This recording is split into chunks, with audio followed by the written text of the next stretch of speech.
I like winning. I want to win. 1999 has been a long, hard road for Jason Bargwanna. The fiercely competitive flame that burns within forced to simmer while he worked hard to get his new VT Commodore up to winning speed. 3 race wins. Bargwanna has been brilliant. 2 weeks ago at Winton Raceway, the hard work finally paid off.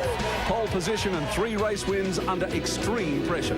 Just reward after a season of hard slog. Round 10 was classic Winton.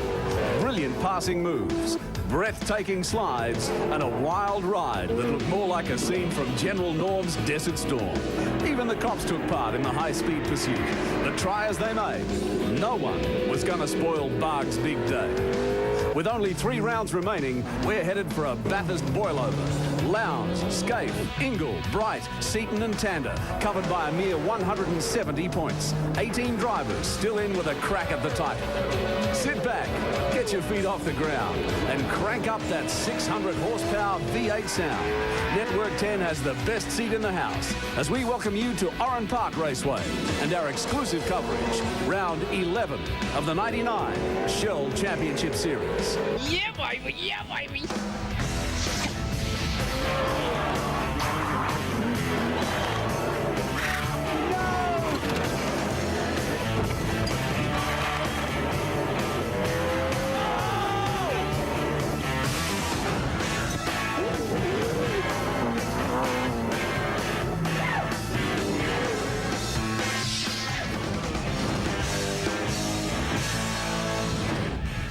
Oran Park, 45 kilometres southwest of Sydney, a circuit better known for its grand final status. But today is something different. For the first time in 14 years, Oran Park isn't the grand final round. Hello, I'm Lee Diffie and welcome to round 11 of the Shell Championship Series. Well, it does feel somewhat weird coming to Oran Park and not using the terminology grand final. But that's what makes this championship so great, so interesting. The drivers must think long term, and Barry Sheen, they've got to take it all the way to Bathurst. Well, exactly that. When you think about it, the 2 endurance rounds left, there's 300 points in each race up for grabs. So you think that's 600 points, that's virtually half of what Craig Lowndes has got at the moment. And yesterday I was talking to Craig and he was saying that HRT won't let Mark and Craig drive together until the championship is sorted out, because if they drive together as an example, then if they break down, it'll allow somebody else in to win the championship. So until either Mark or Craig is out of the chance to win the championship, they won't be allowed to drive together. Speaking of Scaife and Lowndes, not only they stand at the top 2 positions in the championship, but they are the top 2 in the grid. Scaife, for the 2nd time this season, stands on pole position and a new lap record to boot. Lowndes alongside. That's the 4th year HRT have taken pole position. But the 2 standout performances, Stephen Ellery and Cameron McLean in the older EL Falcons. It was an incredible effort by those 2 guys. McLean equaling the best ever effort for a privateer. That was John Faulkner back in '97 at Winton. And those 2 guys are with Mark Osler right now. Well, the Holden versus Ford battle is alive and well at Oran Park this weekend, but it's the older model EL Falcon that's setting the pace at the Sydney track. The fastest Ford in qualifying was Stephen Ellery. What a surprise. 3rd fastest, and I guess a lot of people at home be wondering, why is this old car so fast compared to the new one? Well, I'm not sure I have the exact answer for you, Mark, but I guess, you know, we were here last year and the ELs were here last year, and we've just got a lot more data from this circuit than the AU guys have got, and we've just got on the money quicker. Were you surprised by your speed yesterday? It was an incredible time.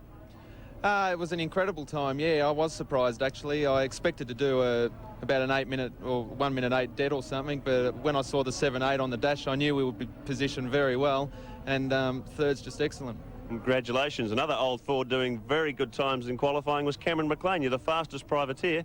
I think the Dick Johnson racing team want that car back, wouldn't they? Yeah, well, they can't have it, I'm afraid. We're quite happy with it now. Yeah, unlike Steve, we've got really no data from last year, and our car ran on Dunlop, so we've just tried something completely different in the setup this weekend, and we're not going to change it for Willowbank or Bathurst either. I think the car's going really well. It's by far the best it's gone. Yesterday hung onto its tyres in the privateers race, so we're looking forward to the 3 races today. Excellent. Well done, and best of luck to both of you. Look carefully at the points because this is such an intriguing battle. Lowndes leads the way, but it was only 3 rounds ago that he held a almost a 200-point lead. Now 170 points separating the top 6. Anyone can win this championship. It is so open. We go back outside the top 10, and McLean standing in 15th position as top privateer, and ahead of Faulkner, Crompton and Larkham. It is such an interesting championship. Well, one guy who has done a lot of laps around the Oran Park circuit for the Wayne Gardner Racing team is Neal Crompton, and Neal talks us through the finer points. Here's the inside line on Oran Park Raceway. This is a challenging track with a little bit of everything. It's an undulating layout with some bumps, a few curbs to leap over, a quick main straight and some unforgiving concrete walls. The layout is complex with 11 turns, a lap distance of 2.62 kilometres and the direction of traffic is anti-clockwise. Top speed is around 250 kilometres per hour on the main straight and the slowest corner is turn 3 at just 65 kilometres per hour. What delivers time here? More so than most tracks, you have to be spot on in every department. Balance, ride, horsepower and brakes, or you won't achieve a decent lap time. Passing spots? Oran Park provides 3 good passing spots at turns 2, 3 and 11. The main straight is fast and has this weird little kink in it approaching turn 2. And because of the attitude of the car here, it demands very delicate use of the brake pedal or brake locking will be the result.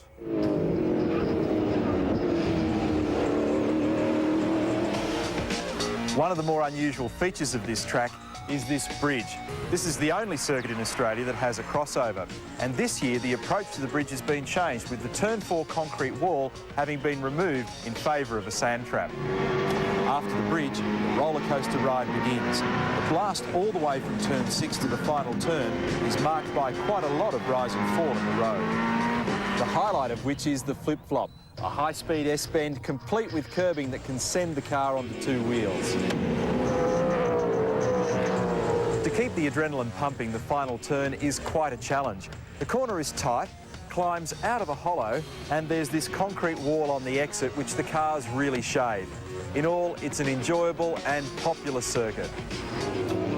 It's the final sprint round before the all-important Enduros, and we rev it up on the other side of this.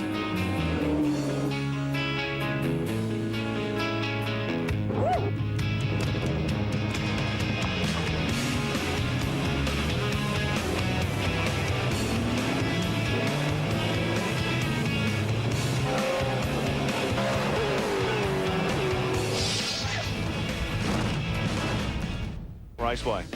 Going over the flip-flop, you know, it's very quick, 4th gear, over a crest, and you just see a huge crowd there. You know, it's great for the fans. I have to say I like Oran Park in general, but off the bridge and then down through the little S's, through the old Sutton's Corner and up over the dogleg. That's the most exciting part of Oran Park. Probably from the bridge back onto the main straight, because through Sutton's and up over the flip-flop, you can make a lot of time. Oh, definitely have to be going over the dogleg before you come down to Momo. 100% commitment, flat out, on the limit. Good stuff. Mark, I like the bit where you're coming off the bridge there, you come down into the S's, up over what they used to call Suttons in the old days, up over the dogleg, anywhere from the start line to the finish line, really. Probably everyone said the same thing, but I think the dogleg coming over the hill as you come to the last turn of the track, it's a fantastic part of the circuit, and you've got to really go hard over there to get a good lap time. Thanks for joining us at Oran Park for the final sprint round as the cars, a capacity grid of 32, head off on the warm-up lap. An exciting day ahead. Scaife and Lowndes, the 2 Mobil 1 cars, share the front row. Stephen Ellery, will he be able to stay there? That's the $64 question. And Bright, McLean, Ingle, Tander and Longhurst, they're your top 4 rows. Stephen Richards, Greg Murphy and Neal Crompton.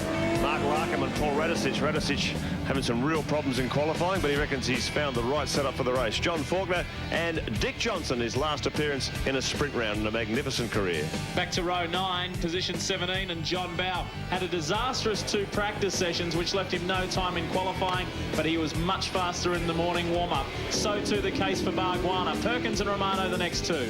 Darren Pate in Terry Finnegan's car, Chris Smurden alongside Dougal McDougall and Rod Nash, Craig Harris and Paul Wheel, the 2 Fords, Simon Emizides and David Truckee Parsons out of position 32. The back row of the grid capacity field here.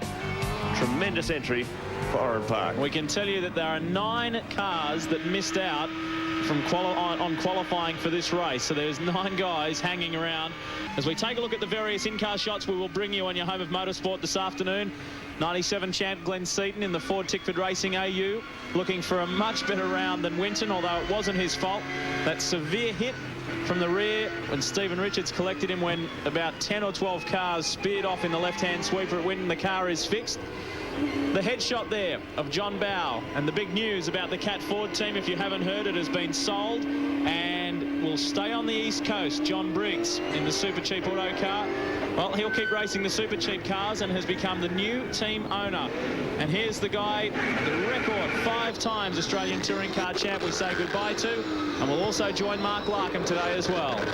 I tell you, what's going to be really tricky, is a picture of Mark Larkham, really tricky is the first corner, because the approach to the first corner is very, very bumpy, kind of off camber, and then it goes over the crest of a little hill into a tight left-hand run of the bridge. And you'd have to say that if somebody goes rushing in there and gets it all locked up on the bunch, which is quite easily could do, they could make everybody's day a bad one, couldn't they? Yeah, it's going to be interesting to see how the Fords perform here. Jason Bright, strongest of the new AUs. Let's check out the Bridgestone race analysis for Oran Park. 32, a maximum grid. Lap distance about 44 k's each race.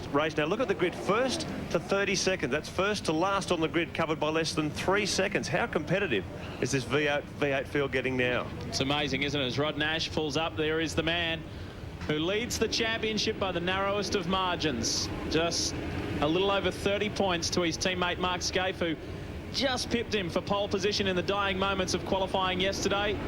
We'll see what Lowndes can do today. No team orders apply. It's a dogfight between the 2 Mobil 1 cars. The best man will win. Ellery and Bright sitting immediately behind. They're all in formation now. You can see the officials moving off. The huge crowd here at Sydney's Oran Park will see a tremendous day of V8 supercar racing. The revs rise. That's a long time. Away we go now. On the inside, Scaife gets away to a nice clean start. So too did Lowndes. Looked like Crompton got a good start in one of the Ford Tickford cars as well. They all start to form up for the first corner, taking the inside line as Ingle pulls in behind Stephen Ellery. And they make their way through that tricky kink. Yeah, sorry, Mark. Oh, look at this light. That's a miraculous escape.